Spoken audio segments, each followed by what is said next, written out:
A long time ago, when human beings were still in their evolution era, the size of the muscles determined the person who became the village chief, because bigger muscles determined the person's ability to command. At that time, the economic aspect of life was largely muscle powered. Nowadays, muscle is of no great significance. This has not happened because of some great industrial revolution. Rather, it has happened because of technology. Technology has now progressed so much that it has taken away the significance of man's muscle. Once you take away the need of muscle, even women will easily come forward in the work field as they are doing nowadays. Humans have evolved now mostly because of technology. In the previous videos, it was shown that automation and AI have the capability to take over most human jobs, including tasks that require cognitive process. But what will we humans do when AIs take over all of our jobs? Welcome to Radical Thought. Today's radical question is, what will we humans do when AIs take all our jobs? The gravity of this question is much more than the title of this video. Before we can answer this question, we will have to understand a more fundamental question. That is, why do we work? We as a human civilization have spent most of our time doing some activity to produce some sort of income, be it in the form of hunting for food or more recently in the form of jobs. But all of these things are there to take care of our survival. Why do we even bother to work? Simply because at the end of the day, we need a proper meal to survive another day. Or at least that's what it used to be in the old time. But somewhere along the line, we forgot why we work, and now our focus is primarily on what kind of profession we will take. This has been made possible by evolution of tools. These tools are what we call today as technology. Why do you think humans have survived this long in this environment that is more adapt to animals? We don't have claws or sharp teeth or fast legs, yet we still manage to overpower other animals because of our ability to fabricate and use tools. These tools have helped us overpower other animals and mold our surroundings to better suit our needs. Most of these tools are basically extensions of our own capabilities.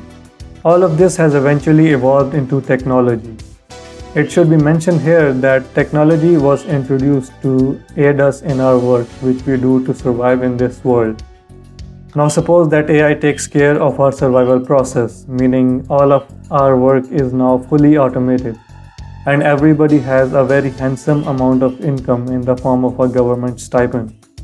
You would think that everyone would be happy because nobody has to work, right?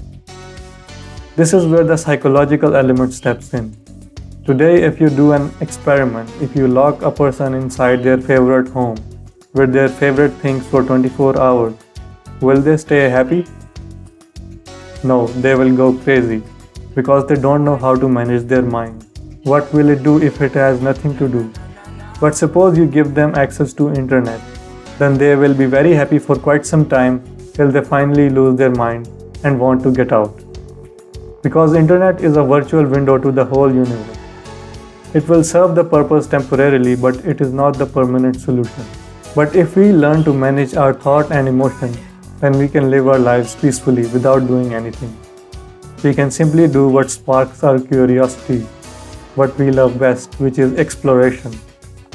Think about it, if all the jobs on earth could be automated and we wouldn't need to worry about income anymore. We could simply live our lives in peace doing creative and inspiring things like philosophy, traveling, composing music, or simply sitting quietly in a corner and exploring deeper dimensions of the human mind. Here we should also mention another psychological aspect of such a large-scale scenario. Because if people will get a defined set of income that will probably be equal to all other citizens, they might start getting envious or even angry that others now have the same lifestyle that was once unique to the upper class of society.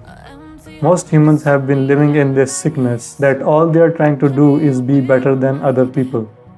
In other words, their criteria of life is comparative to others. Now that can happen in two ways, either improve your own life or make others' life miserable. And for the most part of humanity, the latter has been the case. So what do you think? Will it be a wonderful experience if all the jobs on earth are automated and we get a government stipend so that we never have to worry about income ever again? Leave a comment. If you like this video, please like and share. If you are new to this channel, please subscribe and hit the bell icon so every new video reaches you immediately. So, with a new mind-boggling radical question, see you in the next episode.